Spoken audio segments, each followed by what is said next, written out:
Vamos a continuar con el programa y vamos a invitar al doctor Carlos Pérez Melgarejo para que haga la presentación de su tema de tratamiento del flujo vaginal recidivante.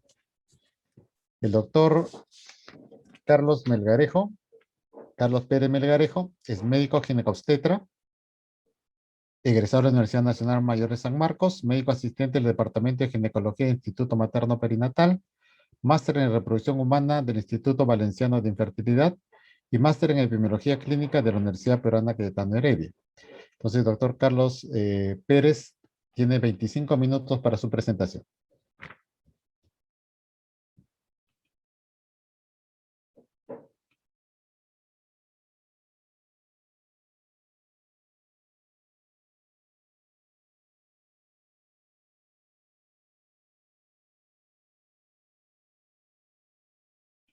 ¿Listo, Carlos, para tu presentación?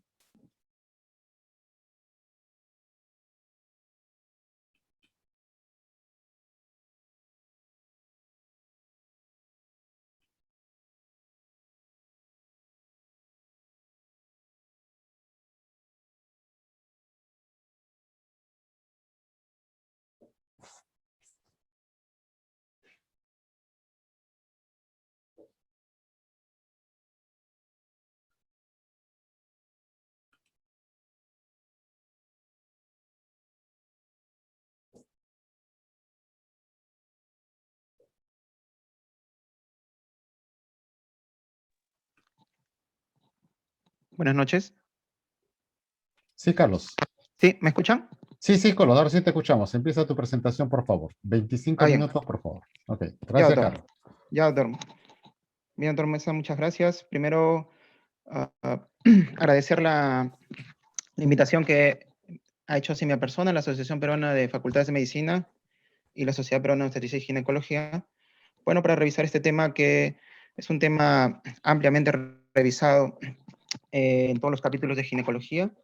Nos vamos a referir a las afecciones vulvovaginales, principalmente las más frecuentes, ¿no? Porque este es un gran número de cuadros de tipo infeccioso, algunos no infecciosos también, que se presentan con mucha frecuencia en la consulta diaria en la ginecología.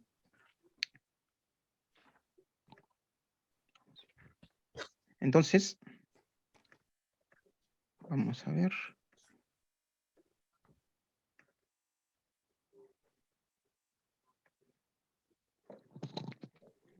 Pasa.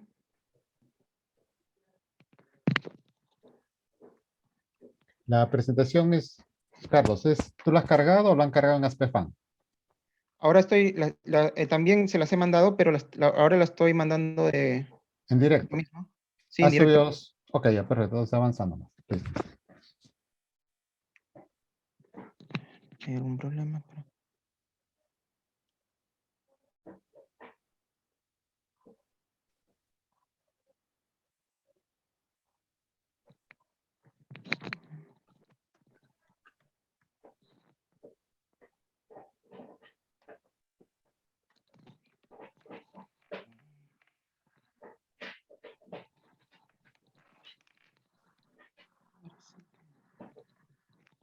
Ok, ahora sí. Bien, entonces, les decía de que las afecciones vulvovaginales son consideradas uno de los problemas más comunes por las que las mujeres buscan atención médica, tanto en el primer nivel de atención como en los grandes hospitales. Eh, Se dice, por ejemplo, que el 75% de las mujeres tendrán en algún momento de su vida alguna infección o afección vulvovaginal. En la institución donde yo laboro, aproximadamente el 30% de las consultas ginecológicas son referidas a este tema. El término de vulvovaginitis es un término general para referirnos a diferentes trastornos de la vulva y la vagina que pueden ser de causa infecciosa o como también no infecciosa. Los síntomas incluyen una variedad de síntomas que van desde el flujo vaginal, el prurito, el mal olor y el disconfort vulvar o vaginal. De hecho, la combinación de estas, es decir, dentro de un cuadro clínico, pueden hacernos pensar ya inicialmente a la simple valoración clínica si se está ante un determinado cuadro o no. Las causas para mencionar en este cuadro, vemos que son una gran cantidad de causas. Definitivamente las que nosotros nos vamos a referir son principalmente a las causas infecciosas, pero sin embargo, vamos a ver de que existen otros tipos de etiologías, como pueden ser las que están relacionadas con los problemas hormonales, por ejemplo, en pacientes posmenopáusicas, el estrogenismo puede estar relacionado con alteraciones vulvovaginales. Pueden haber también cuadros inflamatorios como problemas alérgicos, problemas irritativos, o como cuadros inflamatorios crónicos como las dermatosis o distrofias vulvovaginales. El ecosistema vaginal, o también conocido como microbiota vaginal, es un tema muy importante de revisar, porque es a partir de ahí, con el conocimiento del ecosistema vaginal, en que podemos definir el por qué se producen con mucha frecuencia este tipo de afecciones en la mujer. Eh, la vagina tiene habitualmente un epitelio escamoso estratificado, es un epitelio grueso, principalmente en mujeres en edad reproductiva. Este epitelio normalmente está estrogenizado y sus células son ricos en glucógeno. El glucógeno de las células que se han desprendido de este epitelio son transformados por los lactobacilos por un mecanismo de anaerobiosis en ácido láctico, lo cual crea un entorno ácido, teniendo pues un pH vaginal aproximadamente entre 4 a 4.5. Esta acidez y otros mecanismos de defensa que son generados por estas tipos de bacterias mantienen la flora vaginal normal e inhiben el crecimiento de organismos patógenos. La alteración de este ecosistema normal es la que da condiciones favorables para que se pueda desarrollar la vaginitis. De tal manera que a nivel del entorno vaginal vamos a ver que el 90% está conformado por estas bacterias, que son bacterias de defensa, que se conocen como lactobacilos, pero también existen otro tipo de bacterias, pero que viven en un estado de comensal en el cual no producen ningún tipo de alteración. El abordaje diagnóstico principalmente va a estar dado, primero, por la anamnesis detallada, ¿no? Cuando llega una paciente, un examen físico acucioso, pruebas diagnósticas clínicas, que quieren decir que son pruebas que se pueden realizar en el consultorio, como, por ejemplo, la medición del pH vaginal, el test del olor, la microscopía en fresco, y que podemos complementarlos en determinados casos con pruebas diagnósticas comerciales.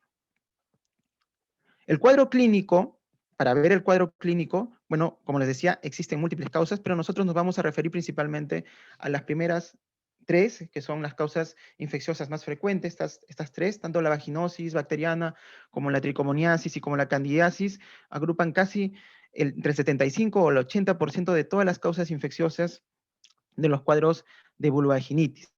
Vamos a ver, por ejemplo, algunas características clínicas como pueden ser el tipo de flujo vaginal, la presencia de dolor, la presencia de prurito y los signos clínicos tanto a nivel vaginal como a nivel vulvar.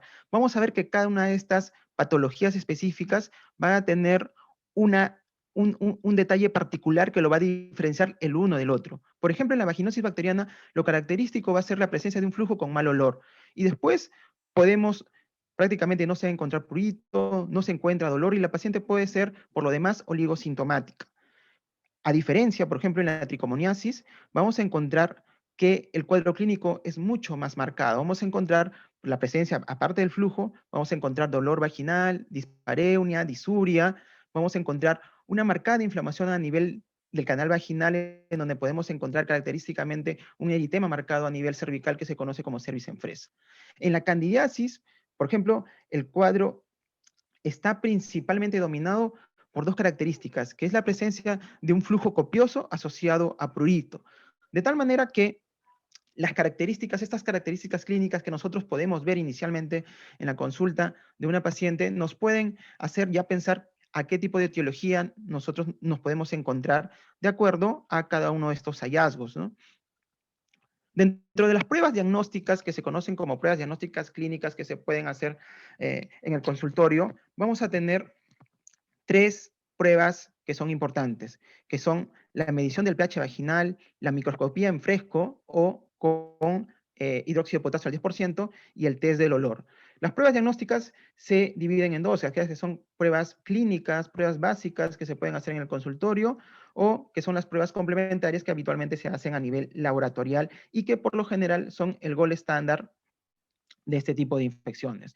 vamos a ver que cada una de estas infecciones, las tres primeras que habíamos mencionado, tienen ciertas características que las diferencian unas de otras. Por ejemplo, en la vaginosis bacteriana lo más característico es el pH vaginal aumentado, ¿no? Con presencia de unas células que se conocen como células clave o células guías, que no vienen a ser nada más que la presencia de células del epitelio, ¿no? Son células superficiales del epitelio vaginal que se desprenden y que tienen una gran cantidad de bacterias en su superficie. Y con una presencia de una característica olor a pescado cuando se adiciona el hidróxido de potasio al 10%. En la tricomoniasis, lo que vamos a tener característicamente es que podemos tener también un pH vaginal aumentado. En la microscopía en fresco vamos a encontrar habitualmente la presencia del protozoario móvil flagelado, que es justamente la tricomona vaginalis causante de la tricomoniasis. Eso es lo más característico. Y en la candidiasis vamos a ver que no existe alteración del pH y podemos encontrar en la microscopía la presencia de hifas muy características a nivel del examen en fresco.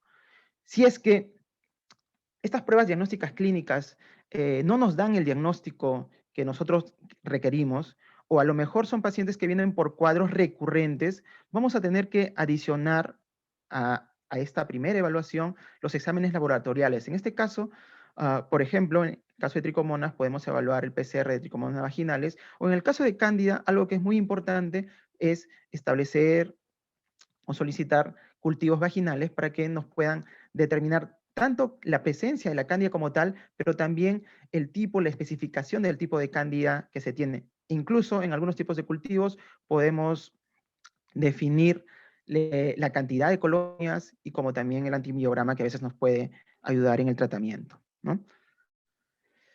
Acá tenemos algunas imágenes que ustedes les pueden servir. Por ejemplo, vemos en estas cuatro imágenes a una vaginosis bacteriana, un cuadro de vaginosis bacteriana, en donde típicamente lo que vamos a ver es un flujo homogéneo, muchas veces en poca cantidad. ah, a nivel vulvar también podemos encontrar un flujo que sale procedente de la vagina. Vemos en la segunda imagen cómo el cervix está cubierto por un flujo homogéneo, delgado, fino, que característicamente tiene un mal olor. Al adicionar a este flujo vaginal el hidróxido de potasio del 10%, vamos a ver característicamente el olor a pescado. En el análisis en fresco lo que vamos a encontrar es lo que vemos en la cuarta imagen, en donde vemos la presencia de una célula del epitelio vaginal cubierta por una gran cantidad de bacterias, ¿no? Estas son lo que se conoce como las células clave o células guía, que para hacer diagnóstico debe estar presente en más del 20% del estudio del frotis. Y se dice que tiene un valor predictivo positivo para el diagnóstico de vaginosis bacteriana en hasta un 90-95%, de tal manera que el hallazgo, por ejemplo, de células clave en vaginosis bacteriana es casi patognomónico de dicho cuadro.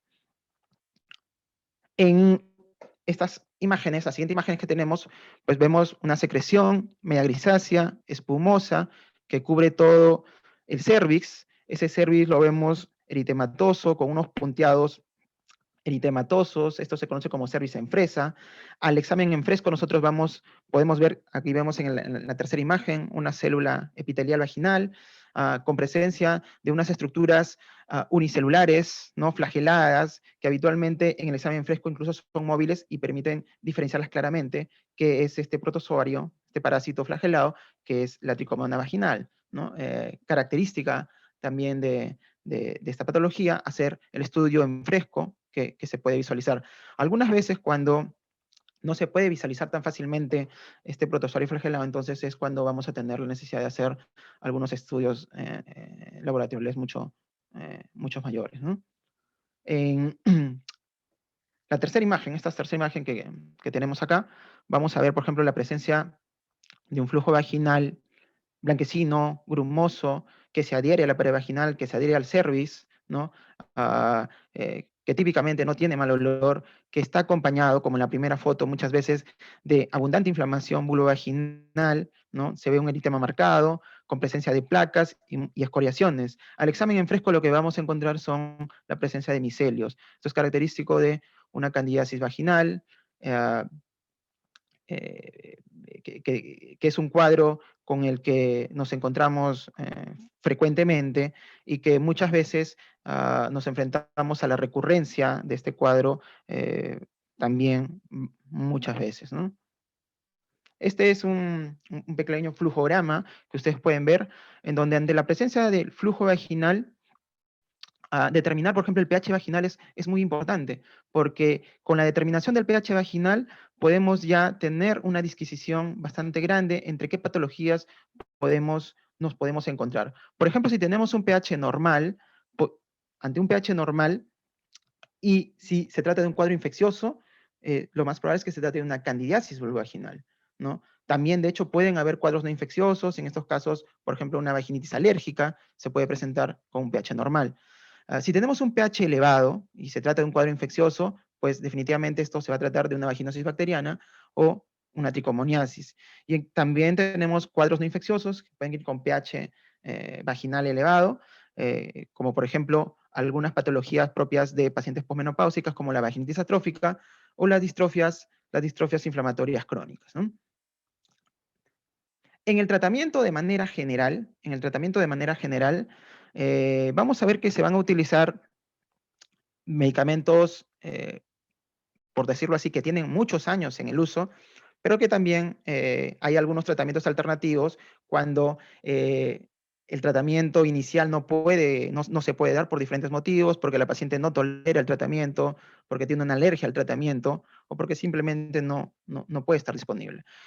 Clásicamente, la vaginosis bacteriana, el tratamiento recomendado es dar metronidazol. Eso no ha cambiado en todas las guías, tanto nacionales como internacionales. Actualmente, el tratamiento de vaginosis bacteriana sigue siendo metronidazol, principalmente por vía oral, de 500 miligramos 2 veces al día por 7 días. Sin embargo, existen también algunos tratamientos alternativos que podemos dar, por ejemplo, con tratamientos de menos tiempo, como por ejemplo el uso de tinidazol, 2 gramos por vía oral, 1 vez al día, por 2 días, ¿no? En el tratamiento de la tricomoniasis también se sigue dando el tratamiento clásico de dar una sola dosis. El metronidazol de 2 gramos por vía oral en una sola dosis es el tratamiento recomendado. Se puede dar tinidazol también 2 gramos por vía oral en una sola dosis. Sin embargo, muchas veces, y en algunas otras guías, el tratamiento alternativo se da metronidazol de 500 miligramos por vía oral 2 veces al día por 7 días. Sin embargo, el esquema que aún seguimos utilizando y que tiene bastante valor es el de dar dosis única. Es importante también recomendar que en el tratamiento de la tricomoniasis es un tratamiento de pareja, porque este es un cuadro que evidentemente es una infección de transmisión sexual. Entonces, el tratamiento va a ser tanto para el paciente como para su pareja. En la candidiasis vaginal tenemos tratamientos tanto por vía tópica como por vía oral. Por vía oral tenemos clásicamente el uso de fluconazol de 150 miligramos por vía oral en una sola dosis. Y también podemos utilizar óvulos vaginales en una sola dosis, como el clotrimazol de 500 miligramos. Sin embargo, tenemos también tratamientos alternativos, como el itraconazol, que se dice que funcionaría mucho mejor para cándidas del tipo no albicans, especialmente en pacientes que tienen candidiasis recurrente. En cuanto a la vulvovaginitis recurrente, bueno, que vamos a revisar porque realmente el problema es eso, ¿no? O sea, que nosotros vemos muchas veces pacientes que vienen con cuadros repetitivos de estas infecciones que hemos mencionado, candidiasis repetitivas, vaginosis bacterianas repetitivas, que son difíciles de tratar, ¿no? Que habitualmente la paciente viene bastante frustrada, muchas veces el médico también, que ha pasado por varias consultas.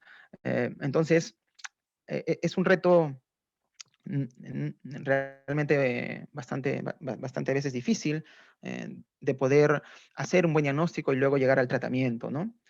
Sin embargo, para mencionar, por ejemplo, definitivamente cuando hacemos también el diagnóstico de vulvovaginitis recurrente, o sea, cuando tenemos ese término vulvovaginitis recurrente, de hecho, no solamente nos referimos a las patologías infecciosas, es lo que probablemente más manejamos, pero también tenemos que recordar dentro de que las afecciones recurrentes crónicas tanto de la vagina como de la vulva, existen también problemas inflamatorios, ¿no?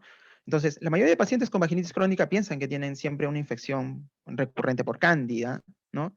Sin embargo, el diagnóstico diferencial también es bastante grande y abarca una amplia gama de condiciones vulvares y vaginales, ¿no? Como les decía, tanto infecciosas, inflamatorias, algunas veces son dermatológicas.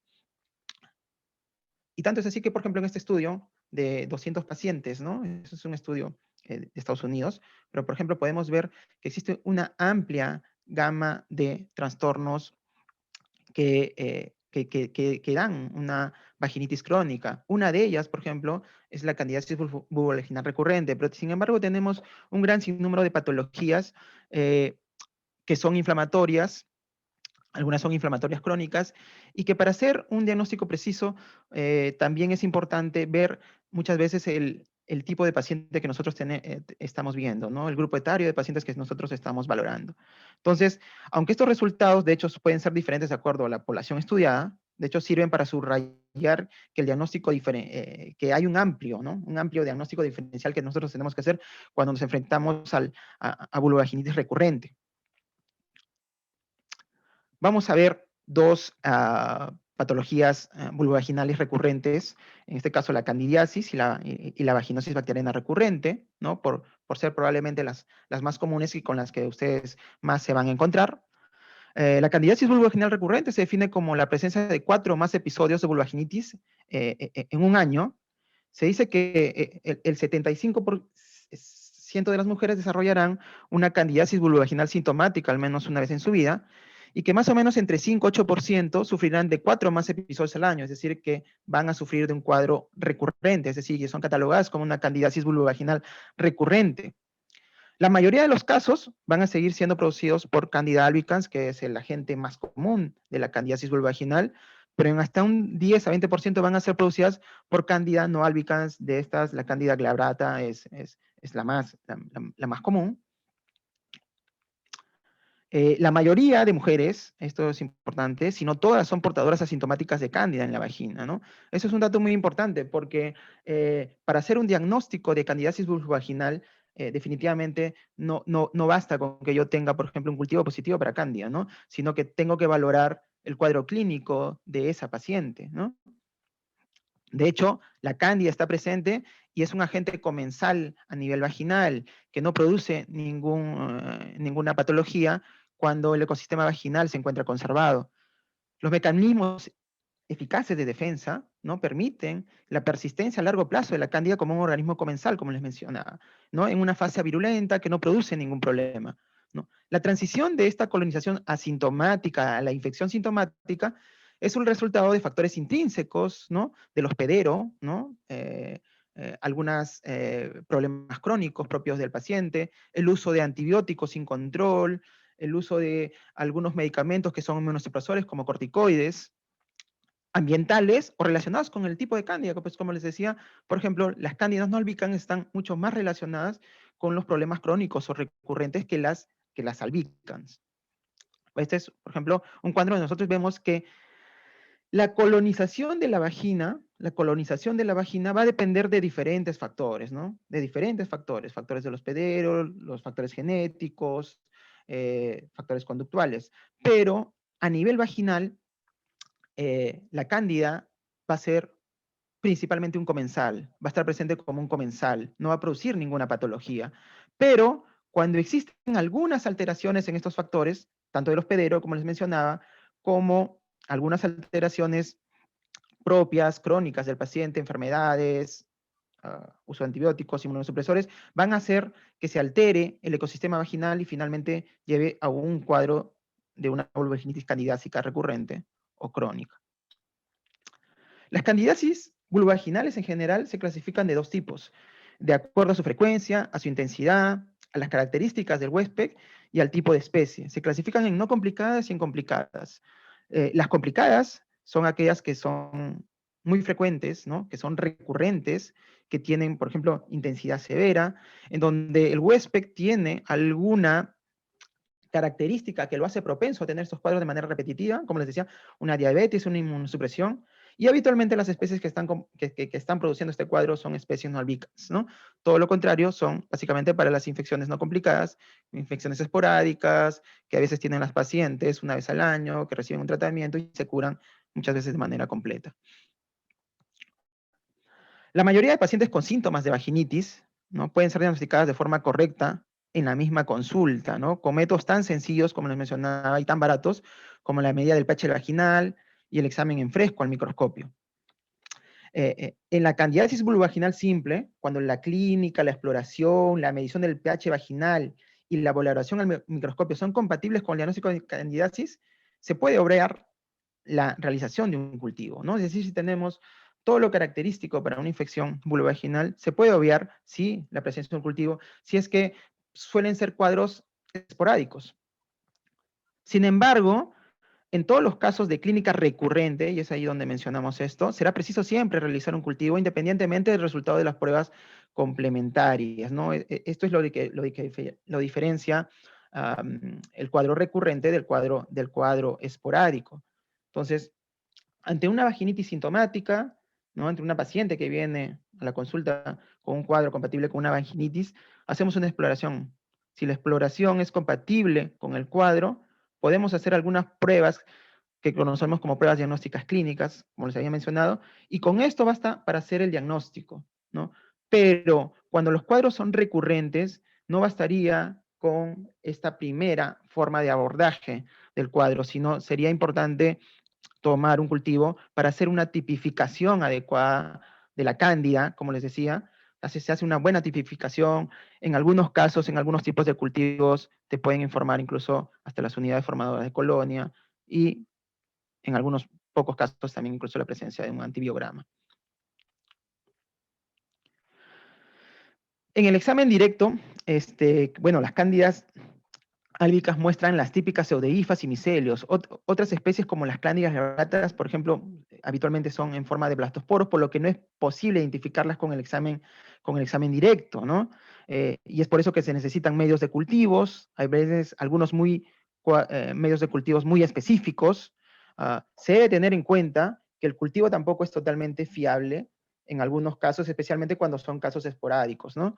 Ya que en hasta un 25% de mujeres sanas y asintomáticas están colonizadas por especies de cándida. O sea, ¿esto qué es lo que quiere decir? Que si, por ejemplo, yo tengo una paciente asintomática y que puedo tener, por ejemplo, un cultivo positivo para cándida, pues, de hecho, eso no debe ser tratado, ¿no? Y no debe ser considerado probablemente como una paciente que tenga un cuadro de vulvaginitis candidiásica, ¿no? Pues, como les decía, la Candida albicans suele ser un comensal de la vagina y podemos encontrarla a veces presente en en algunos cultivos que se pueden realizar. Lo que sucede muchas veces es que nosotros a veces abusamos del cultivo vaginal. Como les decía, cuando son cuadros esporádicos, cuadros que se presentan de nuevo, la evaluación clínica suele ser la más importante. En este caso, los cultivos están restringidos principalmente para cuadros recurrentes o cuadros donde exista alguna duda, ¿no? Como podemos ver, el cultivo tiene muy buena sensibilidad y tiene muy buena especificidad, ¿no? Por eso es, en este caso, el gold estándar para el diagnóstico de las vulvovaginitis candidiásicas.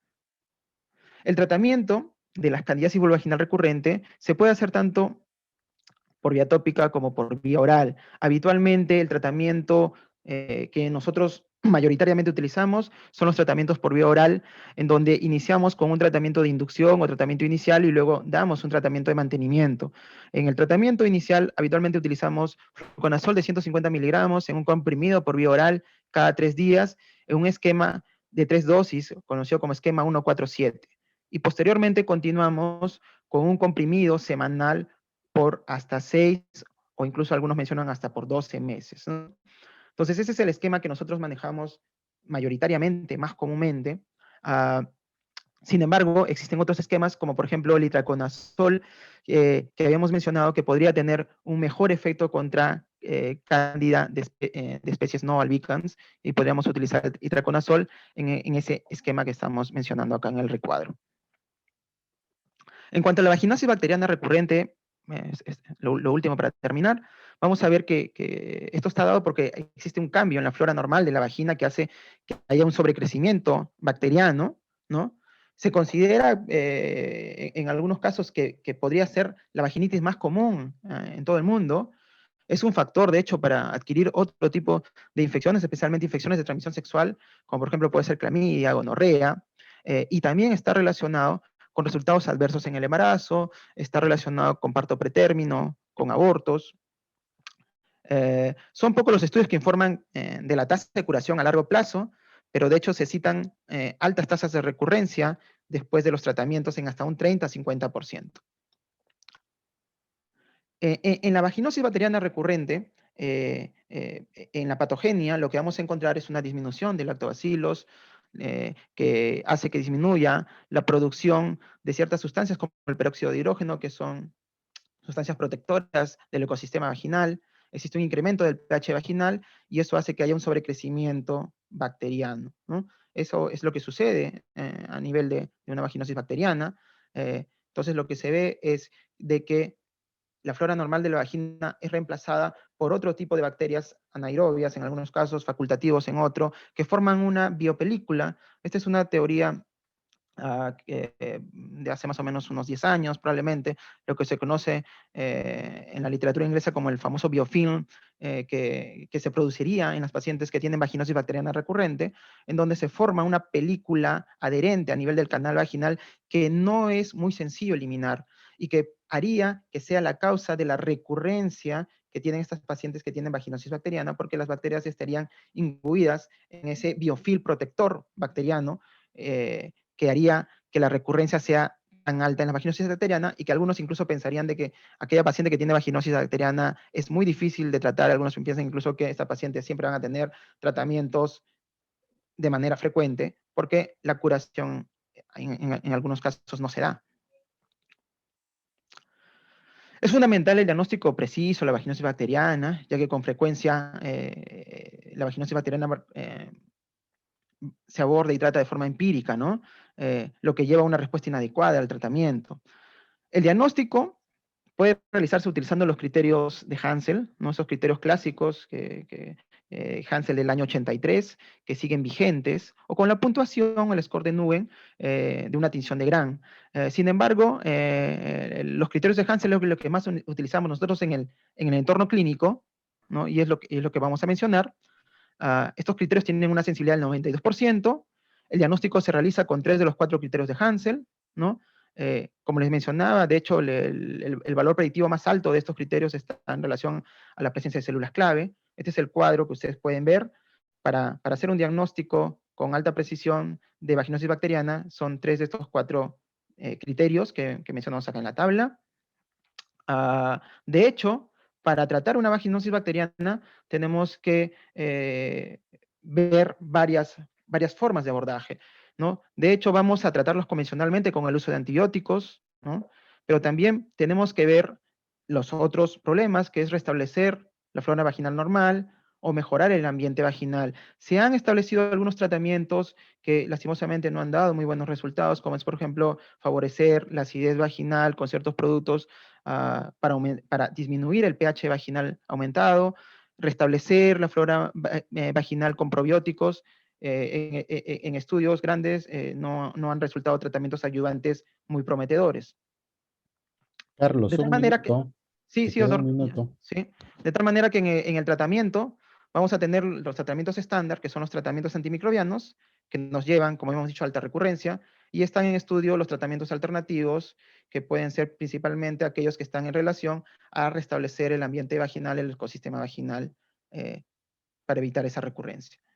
Para que ustedes puedan ver rápidamente el tratamiento de la vaginosis bacteriana, igual existe un tratamiento inicial, como un tratamiento de mantenimiento. El tratamiento inicial se hace con metronidazol, en un esquema de 2 veces al día por 10 días, y luego utilizar metronidazol en crema por hasta 4 meses. Los tratamientos ayudantes se pueden dar ácido láctico, probióticos, pero sus resultados a veces son bastante controversiales. Entonces, para terminar, las conclusiones tenemos que las infecciones vulvovaginales son patologías frecuentes, son motivo de consulta y que es importante conocer su manejo porque se van a encontrar muchas veces con esta patología. La evaluación debe incluir una historia detallada, un examen cuidadoso y pruebas clínicas que se pueden realizar en el consultorio. El diagnóstico preciso, con un diagnóstico diferencial de causas infecciosas y no infecciosas, es la piedra angular para una terapia eficaz. Y finalmente, ¿no? Las infecciones recurrentes pueden ser difíciles de diagnosticar y tratar y se pueden ver en algunos casos ser frustrantes para el médico como para el paciente. Catalogar una infección vulvovaginal como recurrente implica hacer tratamientos a largo plazo. Y de hecho, las infecciones vulvovaginales recurrentes, al ser difíciles de tratar, requieren de un equipo multidisciplinario para hacer un control efectivo de los factores de riesgo y asegurar una tasa de curación aceptable. Bueno, eso es todo lo que les quería mencionar. Bien, Gracias por muchas su gracias, atención. Carlos. Realmente bastante interesante tu presentación, muy buenas imágenes y los esquemas terapéuticos creo que van a orientar mucho a los médicos generales en el manejo de esta patología. Hay una pregunta y si me permito hacer un comentario antes de presentar al doctor Milton Mestanza, es que en la atención de las pacientes ginecológicas es responsabilidad de los médicos cirujanos. Los profesionales de obstetricia solo están para embarazo y parto normal. Entonces, ustedes son los encargados de hacer todo lo que es salud de la mujer. Por lo tanto, muchas veces vemos en primer nivel que todos son mujeres y lo quiere atender la obstetricia un ratito. Ya solamente es para embarazo y parto y porperio